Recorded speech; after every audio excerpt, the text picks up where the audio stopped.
अब हम देखते हैं सोशियोलॉजिकल इंटरप्रिटेशन के बारे में हम पढ़ रहे थे इसमें कि अब यहाँ पे हमने देखा कि कॉनराड जो है ना तो वो कोई इम्पार्शियल है ना साइंटिफिकली डिटैच्ड है from these things and he even has a bit of fun with such impartiality in depiction the doctor who tells Marlowe that people who go out to Africa become scientifically interesting कि वो जो है जो लोग Africa में जाते हैं। अब कॉनराड जो है वो इसको बड़ा ही एक ह्यूमरस वे में या बिट ऑफ फन के तहत जो है वो इसको डॉक्टर को जो है उसकी डिपिक्शन करता है और वो बताता है कि ऐसे लोग who tells Marlowe that people who go out to Africa become scientifically interesting। वो अब डॉक्टर जो है मार्लो को कहता है कि भाई जो लोग अफ्रीका जाते हैं वो साइंटिफिकली इंटरेस्टिंग हो जाते हैं। उसके बाद जो है Conrad goes out of his way to suggest that in some senses Marlowe's journey is like a dream or a return to our primitive past। Marlow का वो जो जर्नी था ना वो एक ड्रीम है या फिर रिटर्न है हमारे प्राइमेटिव पास्ट की तरफ। An exploration of the dark recesses of the human mind। ये exploration है dark recesses of human mind की। Apparent similarities to the psychological theories of Sigmund Freud in it suggests that dreams are a clue to hidden areas of the mind। Freud का ये कहना है, ये जो Sigmund Freud है उसकी psychological theory के हिसाब से वो कहता है ये जो हमारे ड्रीम्स होते हैं ना एक्चुअली ये क्लू है hidden areas of the mind का। We are all primitive brutes and savages. हम जो है सब इंसान के अंदर ये प्राइमेटिव इंस्टिंक्ट है, वो इंटरनली जो है ब्रूटल भी है, जालिम भी है और सेवेज भी है। Capable of the most appalling wishes, और वो कैपेबल है कि उसको वो जो विशेस जो तंग करती हैं and the most horrifying impulses, और उसके अंदर हॉरिफाइंग इम्पल्सेस है। जैसे मैं कहती हूँ कि हर इंसान के अंदर एक जानवर होता है, इसी को हम कहते हैं प्राइमेटिव इंस्टिंक्ट, जानवरों की तरह बिहेव करना। तो ये प्राइमेटिव इंस्टिंक्ट हर इंसान के अंदर होती है। अगर आप उस जानवर को जो है लगान नहीं देंगे ना, बांधेंगे नहीं, वो जानवर क्या हो जाएगा, बेकाबू हो जाएगा, ठीक है, वो आपकी सारी फसल खा जाएगा, ठीक है। और अगर आप उस जानवर को जो है बांध के रखेंगे और टाइम टू टाइम उसको, फॉर एग्जांपल आपके घर में एक जो है बकरा ही आप ले आते हैं कुर्बानी का, तो आप क्या करते हैं, क्या उसको ओपन छोड़ देते हैं? आप उसको बांधेंगे, हालांकि चारा भी सामने पड़ा होगा, लेकिन आप उसको चारा टाइम टू टाइम देंगे। आपको पता है मैं जानवर खोल दूंगी ये पूरे घर में गंद कर देगा, पूरे घर में भागता फिरेगा, नुकसान करेगा, इवन जो उसका फॉडर पड़ा हुआ है, जो उसकी फूड पड़ी हुई है, वो उसको भी खराब कर देगा। क्या करते हैं बकरे, वो उसी को गंदा कर देते हैं जो उनकी फूड होती है, ठीक है, उसी को सारा एक्सक्रीशन वहां पे वो सारा एक्सक्रीट कर देते हैं। तो फिर क्या होता है, हम उसको रस्सी के साथ बांधते हैं, उसके एक साइड में खाना रखते हैं ताकि ये तरीके से खाएं, ऐसे ही होता है। तो हर इंसान के अंदर एक जानवर होता है, अगर आप उसको नहीं लगान देंगे तो वो बेकाबू हो जाता है। वी कैन मेक, और इसी को प्राइमेटिव इंस्टिंक्ट कहते हैं, we can make sense of the urge Marlow feels to leave his board and join the natives for a savage whoop and holler. और हम क्या कर सकते हैं, we can make sense of urge Marlow feels to leave his board, कि Marlow को लगता है कि उसको ये बोट छोड़ देनी चाहिए अपनी company and join the natives for a savage whoop and hall, और उसको ज्वाइन कर लेना चाहिए, join the natives for the savage whoop and hall. Notice that Marlowe keeps insisting that Kurtz is a voice who seems to speak to him out of the heart of the immense dark। और वो क्या notice करता है यहाँ पे, ये psychological interpretation क्या notice करती है कि मार्लो जो है ना हमेशा कीप्स इंसिस्ट, वो अपने आप को इंसिस्ट करता रहता है कि कर्ट्स कोई एक वॉइस है, एक वॉइस जो कि लगती तो ऐसे है कि जो उससे बात कर रही है out of heart of sorry immense darkness, जो उससे इमेंस डार्कनेस में बात करती है। और इसके रिलीजियस इंटरप्रिटेशन देख लेते हैं। Heart of Darkness is an examination of various aspect of religion and religious practices, the way Conrad plays with the concept of pilgrims and pilgrimages, और द वे कॉनराड जो है वो प्ले करता है किसके साथ, कॉन्सेप्ट ऑफ पिलग्रिम और पिलग्रिमेजेस, ठीक है, किस तरीके से हम पिलग्रिम्स जो है वो बिहेव करते हैं, जो लोग पिलग्रिम्स पे जाते हैं, सफर करते हैं, मुसाफिर, और पिलग्रिमेजेस यानी कि जो हम सफर को कहा जा रहा है, the role of Christian missionary concepts. और पिलग्रिम किसे कहते हैं, जो है आपको पता है कि हाजियों को भी कहा जाता है, किसी मुकद्दस जगहों पे जाने को भी कहा जाता है। तबलीग के लिए जाना, इसको भी पिलग्रिमेज कहा जाता है, और उसके लिए जो जाते हैं मुसाफिर उनको पिलग्रिम्स कहा जाता है। The role of Christian missionary concepts in the justification of the colonist, ये मिशनरी कॉन्सेप्ट जो है ना, ये आप पढ़ेंगे आपके जो नेक्स्ट नॉवल आएगा ना, थिंग्स फॉल अपार्ट, उसमें हम देखेंगे कि ये क्रिश्चियन मिशनरीज ने उसके बाद जाके क्या किया था।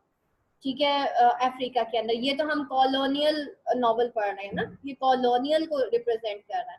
इसके बाद का जो नॉवल है वो पोस्ट कॉलोनियल है, जो हम थिंग्स फॉल अपार्ट पढ़ेंगे, और फिर हम इन दोनों को कंपेयर एंड कंट्रास्ट भी करेंगे कि इन दोनों में क्या दिखाया गया। फिर the dark way in which Kurtz fulfil his own messianic ambitions by setting himself up as one of the local gods, और जो डार्क वे था जिसने जो कर्ट्स ने फुलफिल किया अपनी ही मेसियानिक एम्बिशन, जब उसने अपने आप को लोकल गॉड्स में से एक गॉड बना लिया था। फॉर्मल इंटरप्रिटेशन देख लेते हैं। Focus on literary patterns and structures inherent in heart of darkness. Threes यानी कि 3 part of the story, 3 breaks in the story, 1 in part 1, 2 in part 2, and second in part 2, and third and 3 central character, the outsider, narrator, the Marlowe and the Kurtz। ठीक है, इसके अंदर 3 central characters हैं, एक तो outside narrator है, number 2 Marlowe है, और नंबर 3 कर्ट्स है। Contrasting images, dark and light, open and close, और इसके अंदर कंट्रास्टिंग इमेजेस हैं जिसमें डार्क एंड लाइट है, ओपन और क्लोज है। सेंटर टू पैराफरी देखते हैं कौन कौन था। कर्ट्स टू मार्लो, मार्लो जो है वो आउटसाइड नैरेटर, और outside narrator to the reader.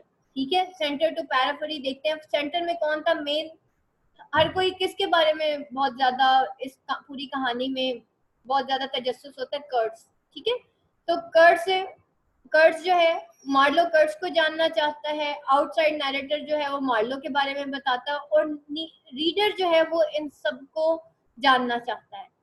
Are the answers to be found in centre on the periphery, और ये जो है आंसर्स हैं जो कि फाउंड होते हैं सेंटर और ऑन द पेरिफेरी। फिर मॉडर्निस्ट इंटरप्रिटेशन देखते हैं इसकी क्या हुई थी। Heart of darkness published in the late Victorian era exhibits mostly modern traits.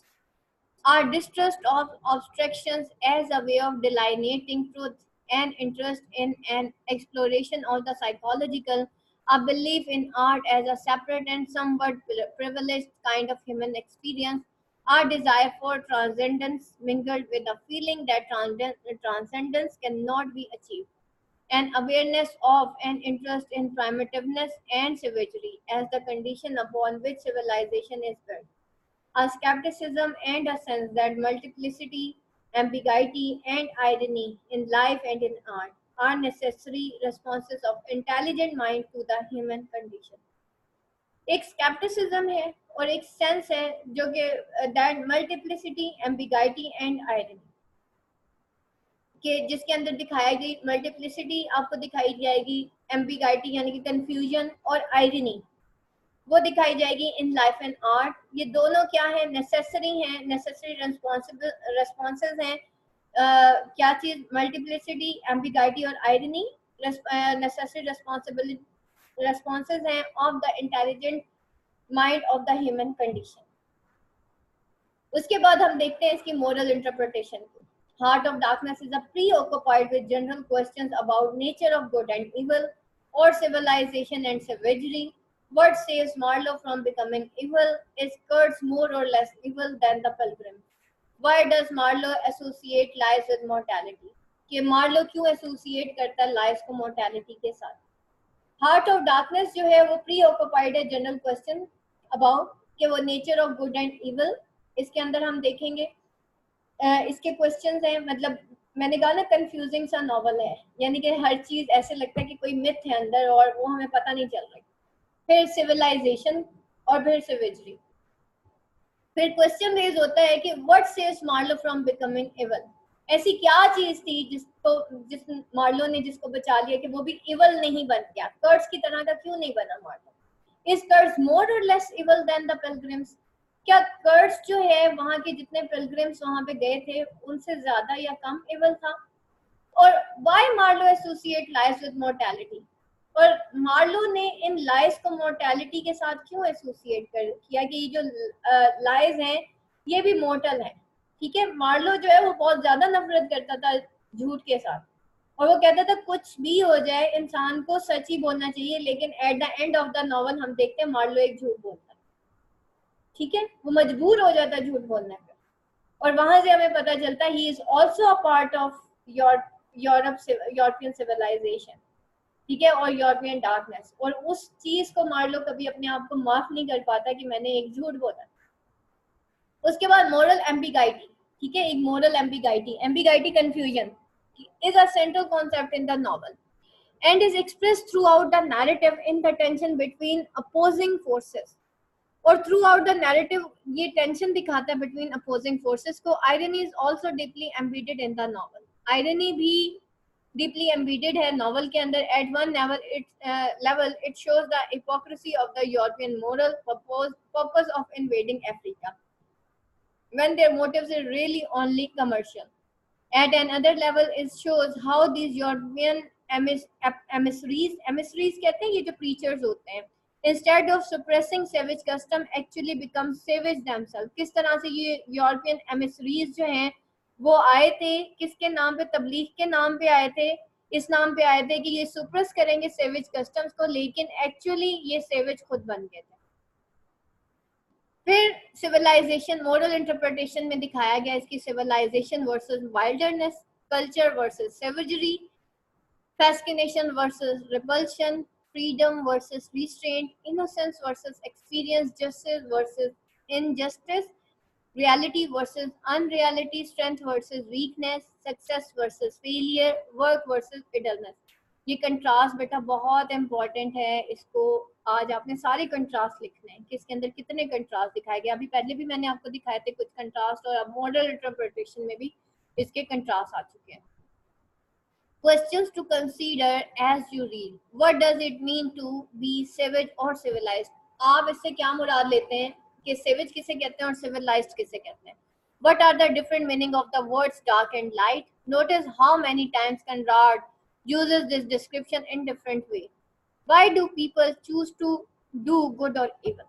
कि क्यों लोग जो है वो गुड या इवल चूज करते हैं? ये एंड में रीडर के सामने ये क्वेश्चन लिखे रखे जाते हैं, questions to consider as you read. जैसे मैंने आपको बताया था कि मॉडर्निज्म में नॉवल में रीडर के सामने जो है वो रखा जाता है क्वेश्चन, कि वो क्वेश्चन आस्क करते हैं रीडर्स, और सॉरी रीडर के सामने कंक्लूजन उसके सामने रख दिया जाता है।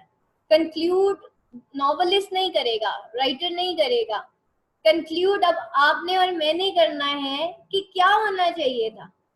मेरे और आपके लिहाज से सेवेज और सिविलाइज्ड का क्या मीनिंग है, मेरे और आपके लिहाज से डार्क और लाइट का क्या मीनिंग है, इसको कहते हैं रीडर्स रिस्पॉन्स थ्योरी। और ये क्वेश्चन आता है, ये आपके करंट नोट्स में नहीं है, ये आपको नोट्स में नहीं मिलेगा, ठीक है। आपको मैं इसकी असाइनमेंट प्रोवाइड कर दूंगी because I have saved that assignment. तो लेकिन the thing is that is basically the reader response theory कि after reading the novel you and me have to decide कि इसमें जो भी चीजें थी उनके असल में मीनिंग्स क्या थे, what is ambiguity in it, what is irony in it, और ये सारी चीजें क्या सजेस्ट करती, ठीक है। तो that was your today's lesson. Any question class?